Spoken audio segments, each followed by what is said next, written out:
Welcome to Greg Hansen's Video Notebook, the Tuesday edition, brought to you by Domino's Pizza.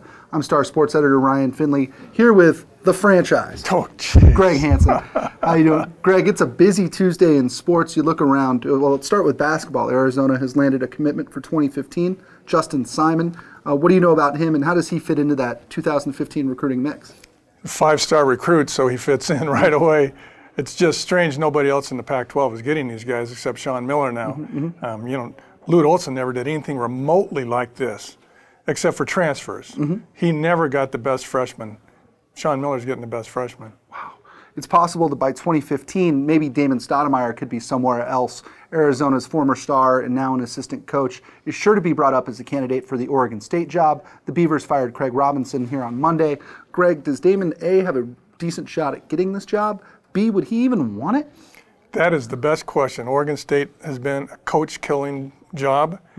But Damon, I think, no matter who they hire, I think at one period, Bob DeCarolis, their AD, will stop on Damon and give it some serious thought because he has the instincts. He's a communicator. He's a hard worker. He spent 5 years in college basketball. He's on the AAU circuit. I mean, he coached at Memphis. He was at Rice. He coached for he played for 9 NBA coaches, so he knows, if anything else, he knows what not to do. Right. And he's an Oregonian. And everybody Oregon State has hired since Ralph Miller retired 24 years ago has been a bust. Why not Damon? That would be my approach. Why not Damon? If you're Damon Stoudamire and they ask you to come back as maybe an associate head coach or a #1 assistant, do you jump even though the money might be better, or is this a head coach or nothing kind of job? Head coach or nothing, because the jump-off point from Arizona should be pretty good for him at some point. He obviously wants to be a head coach, but Oregon State's intriguing only because he's from Portland. Why not Ben Howland? I think he's a bad guy. I think he's a jerk. Really? You talk to people around the UCLA program, they say he was a jerk. Wow. And he's 57 years old. Has he got one act left? Who's he going to recruit? A UCLA handpicked. At Oregon State, he won't handpick. That's true. This is Greg Hansen's Video Notebook, brought to you by Domino's Pizza. Greg, more news in the Pac-12. It looks as if the Pac-12 football title game could be played at the new 49ers Stadium in the Bay Area. Good move or bad move? Bad move. Yeah? I think the Bay Area has the least collegial feel in the conference. Remember 2 years ago, Stanford played in the Big 12 title and the Pac-12 title game. They drew 31,000. Yeah. That was the team of the ages for Stanford. They drew 31,000. Yeah. That's an NFL area. I think it's a bad move, but Los Angeles would be worse. Yeah. Greg, we obviously traveled throughout the league for a number of years together. I'm not sure I can think of a least impressive setup than both Stanford and Cal. If you ask me to rank the best places to go, I mean, it's beautiful right up until you go in the stadium at kickoff and you realize nobody cares.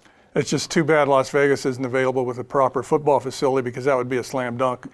The Bay Area, maybe they'll try it for a few years and draw 41,000 in an 80,000-seat stadium and move. Wow. See, I like the idea of playing at the better team's facility. That's worked so far. It's usually a sellout. I mean, it adds a little personality to a game that I think would be lost if you're at a neutral site. All right, one more thing, Greg, before we let you go. NFL draft is this week. Where is Ka'Deem Carey getting picked, and where's he going? I say he'll go. I do think he'll go in the 3rd round. He was too good for some team to ignore. Some team will handpick him based on his toughness and his willingness to play hard. And it'll have to be a smart team like the Patriots. Wow. I'll go Arizona Cardinals, 4th round. That's my guess. For Greg Hansen, I'm Ryan Finley. This is Greg Hansen's Video Notebook, brought to you by Domino's Pizza. We'll see you next time. At Domino's, we're slowing down to make our handmade pan pizza the right way, taking our time to hand press the fresh dough into the pan, adding 2 layers of cheese, and slowing our ovens down to get the crust golden and crispy. So try a Domino's handmade pan pizza with 2 toppings for just $7.99.